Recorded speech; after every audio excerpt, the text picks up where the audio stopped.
soutěže Zlatá včela, jejíž garantem je hejtman Jihomoravského kraje, pan magistr Michal Haček. Předávám mu tímto slovo.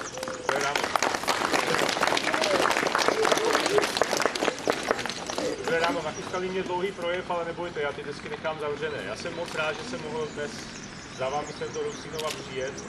S oslovením milí mladí přátelé, já jsem moc rád, že vidím tolik mladých žáků, dětí, kteří mají zájem o včelařství, protože Jihomoravský kraj dlouhodobě podporuje včelaře. Připomenu monitoring včelího moru, připomenu každoroční příspěvky na činnost včelařů. My jsme pořád zemědělský kraj a třeba takový ovocnáři vám potvrdí, že bez těch včel by to tak úplně dobře nešlo. No a chtěl bych vám popřát samozřejmě také za obětavost a nasazení, se kterým včelařinu děláte. Já vám budu držet palce, společně se mnou Jihomoravský kraj, nejenom letos, ale i v těch příštích letech a všem přeju, ať jsou dneska úspěšní. Platí heslo z olympiády. Není důležité zvítězit, ale zúčastnit se. Takže děkuji moc všem, kteří jste dneska přijeli a budu držet palce. Děkuji a přeju hezký den.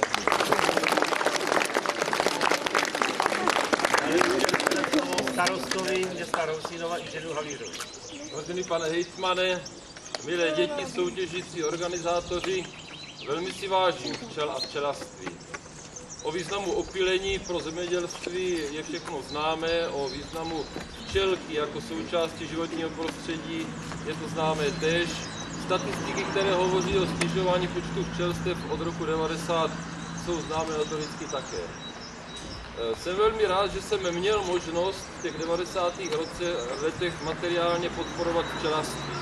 Tehdy jsme s tehdejším předsedou Mandíkem vymýšleli dotační programy a s pomocí pana ministra Luxe se ty dotační programy prosadily. Ale zjistili jsme, že peníze nejsou všechno, protože ten úbytek včelstev stále pokračuje.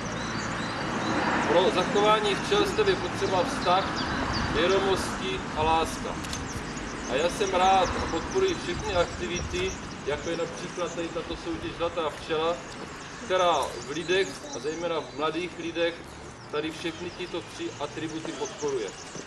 Přeji vám soutěžícím, abyste měli dobrý den, přeji vám organizátorům, abyste dobře zvládli celou akci a všechny vás vítám v Rousínově. Dobrý den.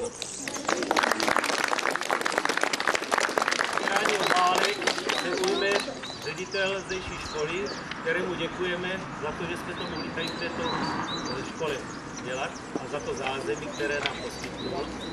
A prosím doktora Bělohlávka, aby předal desky.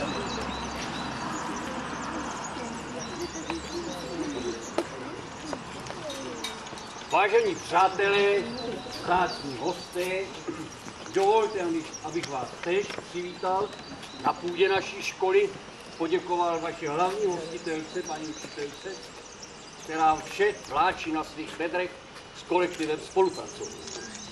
Byl jsem požádán, abych otevřel oficiální obálky, aby bylo jasně vidět, že soutěž bude probíhat v duchu fair play. A nyní, co se týká toho včelařství. Vážení přátelé, milí žáci, i já mám rád medovinu.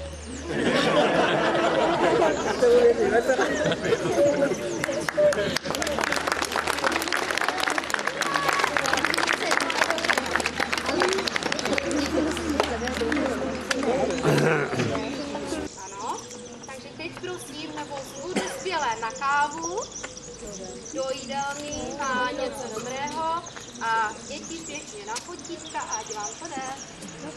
Pojďte.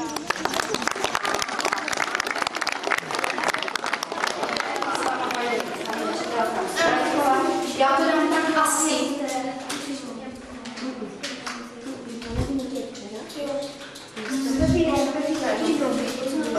Jenom ať školskou stranu odpovědět.